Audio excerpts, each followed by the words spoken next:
बहुत दिनों से मेरी एक सोच थी कि हम लोग ऑथेंटिक क्यूजीन्स जो हैं वो पटना में लेके आएँ, जैसे इंडियन प्रॉपर हो, चाइनीज़, तंदूर, कॉन्टिनेंटल, थाई, ये सारे क्यूजीन्स या फिर आपके स्ट्रीट फूड स्नैक्स, ये सारे क्यूजीन्स ऑथेंटिक हो, सिर्फ नाम मात्र के लिए नहीं बट इसका टेस्ट ऑथेंटिक हो और ये सारी चीज़ें एक जगह मिल पाए। जैसे बहुत बार हम अपनी फैमिली के साथ जाते थे तो वहाँ लोग बोलते थे कि रेस्टोरेंट तो अच्छा है, एम्बियंस तो अच्छा है, लेकिन थोड़ा सा अगर बर्गर मिल जाता। रेस्टोरेंट में आएंगे तो भूल जाएंगे कि हम सड़क पे जाके ठेले पे कुछ खाएं। हाँ, तो हमको सब सुविधा इसी में मिल जाएगा। बिल्कुल, उस कंसेप्ट के लिए हमने स्ट्रीट फूड दिया है। एक चीज़ स्ट्रीट फूड के साथ एक थोड़ा सा अनहाइजीनिक चीज़ों को लोग दिमाग रखते हैं। हालांकि आजकल जो हमारे स्मॉल स्केल वेंडर्स हैं वो भी हाथ में ग्लव्स या फिर सारी चीज़ें पहन के देते हैं, तो ऐसा कुछ नहीं है, वो भी अब बहुत इंप्रूव हुआ और सब चीज़ अच्छा हुआ है। लेकिन हमारा ये चीज़ एक सोचना कि अच्छे से लोग कोई भी चीज़ खाएँ तो अच्छे से बैठें, एम्बियंस का आनंद लें। लोग बोलते हैं ना कि हमारे 5 सेंसेस हैं, आइज़, ईयर्स, स्किन, स्मेल, सब चीज़ों को, साउंड, हर चीज़ में आपका अच्छा लगे। तो इसका हमने खासा ध्यान रखते हुए एसी जो है वो बेस्ट, स्पीकर्स जो है वो बेस्ट, एम्बियंस जो है बेस्ट। यहाँ पे आप देखिएगा तो कोई भी चीज़ आपका यहाँ लोकली हमने नहीं लिया। ये इस प्रोजेक्ट को हम 1.5 ईयर्स से करते जा रहे हैं, तो हर चीज़ हमने बाहर का, कुछ यहाँ का होममेड, मतलब आपका लोकली मेड, तो ये सब चीज़ें हमने ध्यान से करके इस चीज़ को मद्देनज़र रखते हुए बना। लोग कहते थे कि रेस्टोरेंट में कितना ही बढ़िया खा लो, लेकिन जो सड़क पे मिलता है उसका बात ही अलग होता है। तो लेकिन उसको भी आप अपने रेस्टोरेंट में आप बिल्कुल, तो इसके लिए तो मैं यही बोल पाऊँगा कि जो वो बोलते हैं उनको बस एकदम हाल ही में, बस 3-4 दिनों में हमारा चटपटा क्लब स्ट्रीट फूड जो है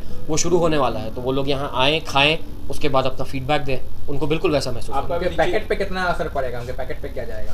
पैकेट पे देखिए, पैकेट, ये बड़ा अच्छा सवाल पूछा है, बहुत कठिन सवाल भी है। पैकेट पे असर जो होता है, आजकल जितने भी लोग हैं, अगर आपने देखा होगा, जो आप पैकेट का बात बोलते हैं तो 2 तरह से होता है। अगर आप लोगों को 3 स्तर में बांटिएगा, एक जो अगर आप लोअर मिडिल क्लास और अपर क्लास में बांटते हैं, तो इसमें 2 चीज़ें आती हैं, एक जो कि खुद अर्न कर रहे हैं और एक जिनको कि पेरेंट्स दे रहे हैं। तो अगर पेरेंट्स पे कर रहे हैं तब तो वो इशू नहीं आनी चाहिए, लेकिन अगर आप खुद अर्न कर रहे हैं, अगर आप स्टूडेंट हैं तो आप उस समय अर्न नहीं कर पाइएगा, तो आपको घर से एक बजट मिलेगा। तो अब मैंने ये देखा है कि लोग जो हैं वो कुछ दिनों तक सेव करते हैं और उसके बाद एक अच्छी जगह आते हैं कि भाई यहाँ जाएंगे तो अच्छा खाएंगे ताकि मज़ा आए, स्ट्रीट फूड में या फिर आपका कैफ़े हुआ या फिर फाइन डाइन हुआ।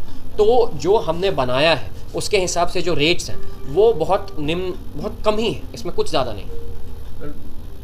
आम पैकेट में ही लोग यहाँ पे आके रेस्टोरेंट में बैठ के खा सकते हैं, एंजॉय कर सकते हैं। जो सड़क पे धूल मिट्टी में खाते हैं रेस्टोरेंट में खाएंगे। हाँ, बिल्कुल बिल्कुल, उसके हिसाब से उन्हें आनंद भी बहुत आएगा। और एक बहुत ज़्यादा, जैसे कि मैं पढ़ रहा था रेस्टोरेंट के, या फिर ये फ्रांस में इसकी शुरुआत हुई थी जब, तो लोगों ने वही कि एक बार इस तरह से कि आज आके लोग आपस में बैठते हैं तो बहुत सारी बातें होती हैं। आजकल हर कोई अपने जीवन में बहुत बिजी रहता है, तो भाई अब वो है कि इनको इससे मिलने के लिए टाइम नहीं, उनको उसके लिए टाइम नहीं, तो एक बार परिवार के साथ आएँ, यहाँ बैठें और हर कोई जब कुछ खाएंगे, कुछ करेंगे तो उनको काफ़ी आनंद आएगा और एकजुट भी वो लोग जुड़ के और सारा चीज़ का आनंद उठा पाएंगे। आप और कहीं बना सकते हैं बिहार में भी?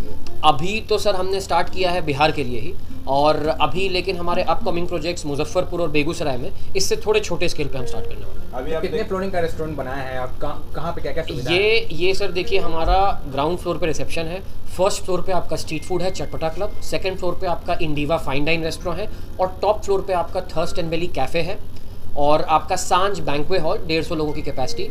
तो हमने सारी चीज़ें दी उसके हिसाब से। तो बैंकेट हॉल भी दिया आपने, हाँ, कैफे भी दिया जी। तो स्मोकिंग जोन भी है क्या? जी, स्मोकिंग जोन है। कैफ़े के आउटर एरिया जो है, जो ओपन एरिया है, वहाँ पे आराम से 20 से 25 लोगों की सीटिंग कैपेसिटी भी है। वहाँ पे हमने एक अलग टाइप का झूला भी लगाया है कि आप अगर बैठिए, खाइए तो हल्का हल्का आप स्विंग कर पाएँ। ये अभी यहाँ पे आपको कहीं देखने को नहीं मिलेगा। और क्या खास बनाता है आपके इस रेस्टोरेंट को? एक तो सर ये बात है कि हर एक चीज़ आपको अंडर वन रूफ मिलेगा। इसका आप सबसे बेहतरीन एग्जांपल आजकल मॉडर्न टाइम में देखिए कि मल्टी स्पेशलिटी हॉस्पिटल, आप कहीं भी जाते हैं तो पहले क्या होता था कि डॉक्टर साहब यहाँ देखेंगे, जांच वहाँ से कराइए, एक्सरे यहाँ पे होगा, तो दवाई कहीं और से लीजिए, तो वैसा नहीं। अब हम लोग उसी तरह सारी चीज़ें आपको एक जगह मिलेंगी, प्लस एम्बियंस आपका, जैसे कि मैं अगर बताऊं तो ये इटालियन मार्बल हुए, पर्शियन ताज हुआ, जो भी हुआ, ये सारी चीज़ें बाहर की हैं ताकि लोग आएँ, अगर हल्का सा स्पेंड कर रहे हैं तो उसका वैल्यू फॉर मनी उनको जा पाए। आप लोगों ने देखा होगा, आप लोग खुद भी ये अनुभव कर रहे होंगे, तो काफ़ी टाइम लेके, बहुत बारीकी को देखते हुए हर चीज़ बहुत बेहतरीन तरीके से किया गया। क्या कुछ ऑफर्स के साथ आए हैं? कुछ ऑफर्स अभी हम लोग इस पे और विचार कर रहे हैं कंटिन्यू करने का। अभी फ़िलहाल 7 दिनों तक हर एक चीज़ पे फ्लैट 25% डिस्काउंट। अपना नंबर बता दीजिए। मेरा नाम श्वेतांक हुआ। मैं अभी मैंने अपनी स्कूलिंग पटना से भी की है, फिर मैं boarding school Mayo college Ajmer में पढ़ा, फिर मैंने सिविल इंजीनियरिंग VIT वेलोर से की, उसके पहले मैं सुपर 30 का भी स्टूडेंट रहा हूँ, और फिर मैंने स्वीडन से स्टॉकहोम स्कूल ऑफ इकोनॉमिक्स से मास्टर्स इन बिजनेस मैनेजमेंट किया।